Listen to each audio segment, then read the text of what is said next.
Shalom Aleichem, bienvenue donc sur notre rubrique couple, les clés du bonheur. On a intitulé ce cours « Se disputer cachère ». Alors comment est-ce qu'on peut mettre un tampon de cache-route sur quelque chose qui n'est pas en soi réellement cachère, se disputer? Pourquoi se disputer? Pourquoi s'affronter d'abord? Bon, on a deux histoires différentes, on a deux tempéraments différents, on vient de cultures parfois complètement différentes, et tout à fait évident qu'il est difficile de construire un couple sans qu'à un moment donné, il y ait des télescopages, qu'il y ait des accidents de parcours. Ça s'appelle des disputes. Ok. Ça arrive. Admettons. Mais se disputer cachère, comment est-ce qu'on peut être cachère dans la dispute? On est cachère dans le comportement, on est cachère dans la communication, on est cachère dans la dispute. Attendez que la dispute, c'est une rencontre désagréable, alors il y a une manière de la rendre le moins possible désagréable. Alors je vais vous donner deux clés. La première, d'abord, rappelez-vous bien d'une chose que j'ai dit à plusieurs reprises dans plusieurs cours. Un mot, tant que vous ne l'avez pas dit, c'est vous qui le contrôlez. Le jour où vous l'avez dit, c'est lui qui vous contrôle. Par exemple, vous traitez l'autre d'abruti, vous traitez l'autre de tous les noms d'oiseaux possibles et imaginables. Vous doutez bien que la semaine d'après, quand vous allez amener un bouquet de fleurs pour vous excuser, quand vous allez préparer un petit plat et vous allez l'amener avec sourire et amabilité, vous allez être reçu. C'est-à-dire, et donc, pour un abruti et pour tout ce dont tu m'as traité la semaine dernière, ton petit plat, tes fleurs, on ne sait pas si c'est très adapté. Hein. Il va falloir du temps pour remonter la pente. Donc rappelez-vous bien d'une chose.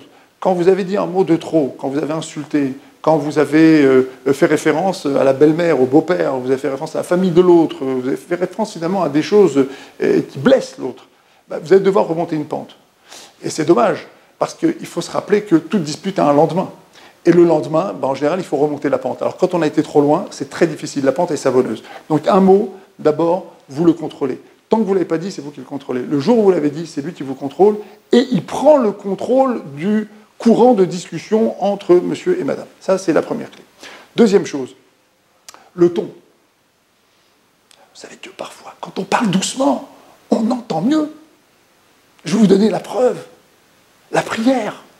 La prière la plus importante, celle qu'on récite 3 fois par jour, on la récite à voix basse. Donc c'est bon, on peut être entendu à voix basse. Ah, moi, je vais vous donner une deuxième clé. Quand vous sentez que ça monte et que vous avez envie de crier, ben vous savez ce que vous allez faire? Vous allez baisser le ton et vous allez dire « J'ai envie de te dire ça !» Et vous allez le dire en quelque sorte en murmurant, et vous allez éviter de monter le ton, de toucher le nerf de l'autre et d'envahir tout l'espace de la maison avec votre problème, en risquant évidemment que les enfants vous entendent et que finalement ça crée une atmosphère complètement délétère, complètement explosive dans la maison.